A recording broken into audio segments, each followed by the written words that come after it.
المؤسسات الدولية وتعطي صورة غير حقيقية للوضع المالي المصري. قانون الموازنة بينص على أن تشمل الموازنة جميع الإيرادات وجميع المصروفات، لكن الموازنة في مصر تشمل 20 فقط من الإيرادات عبارة عن الضرائب وعوائد البترول وقناة السويس والهيئات الاقتصادية بإجمالي 285 مليار جنيه. أما 80% من الإيرادات فلا تدخل ضمن الموازنة وتذهب إلى الصناديق الخاصة التي وصلت أرصدتها إلى 1272 مليار جنيه.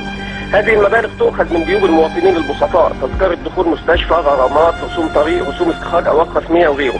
عدد الصناديق يزيد على 10,000 صندوق، كل منها له لائحة خاصة ومجلس إدارة يحصل على نسبة من إيرادات الصندوق.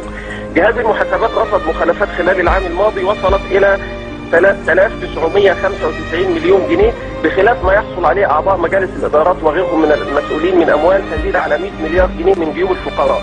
من أموال الصناديق تصرف في تهاني وتعادي ومكافآت وهدايا وشراء سيارات وتجديد مكاتب المسؤولين. الموازنة الجديدة اللي هيناقشها مجلس الشعب الأسابيع القادمة بها عجز متوقع 187 مليار جنيه، مما سيصل بالدين العام إلى أكثر من 1200 مليار جنيه، وستكون فوائد هذا الدين في العام القادم 92 مليار جنيه. هل نستطيع هذا الدين فورا؟ نعم. هل نستطيع مضاعفة الرواتب والمعاشات؟ نعم. هل نستطيع الارتقاء بمستوى خدمات التعليم والصحة والإسكان والنقل والمواصلات لتصل إلى المستويات العالمية؟ نعم. لكن الحكومة بتتعمد إخراج الشعب لصالح قلة من المسؤولين الذين يحصلون على الملايين من الجنيهات شهريا من جيوب الفقراء. لهذا يتم تزوير الانتخابات ومحاربة دعوات التغيير والإصلاح واعتقال الشرفاء. تقدمت بالاستجواب اللي أشرت إليه أستاذ أحمد، وكان من المفترض أن يحدد له موعد للمناقشة اليوم، ولكن هيهات أن يناقش مثل هذا الاستجواب. الحكومة بتتحدث عن علاوة 7% للموظفين السنة الجاية، وتتعلل بعدم وجود موارد، بينما الصناديق بها مئات المليارات، وهناك أراضي منحت لكبار رجال الأعمال مجانا تزيد قيمتها عن 500 مليار جنيه. هناك غاز طبيعي يصدر لإسرائيل وغيرها من الدول بأسعار أقل من سعر التكلفة يضيع على مصر أكثر من 100 مليار جنيه. البترول المصري أستاذ أحمد بيصدر منذ 30 عاما، منذ توقيع اتفاقية كامب ديفيد لإسرائيل بسعر ثابت قدره $6.8 للبرميل.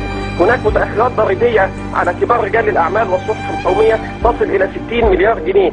هذه يعني أكبر قضية فساد في تاريخ مصر وأكبر جريمة لنهب المال العام في مصر. ويعني يا ريت الشعب المصري كله يتكاتف من أجل دخول هذه الأموال إلى الموازنة العامة لتحل مشاكل مصر فورا. لكن كما ذكرت حضرتك وكما ذكر ضيفك الكريم، هذه سياسات لإفساد الأجهزة التنفيذية، وسياسات لإفساد السلطة التشريعية، وسياسات لإبقاء الشعب المصري في دائرة الفقر دون أن يخرج منها. شكرا لك. شكرا لك. ايه رأيك في الأرقام المرعبة دي؟ انت فاكر يعني هقعد افر كل حاجة في البلد يعني؟ يا راجل كبر مخك.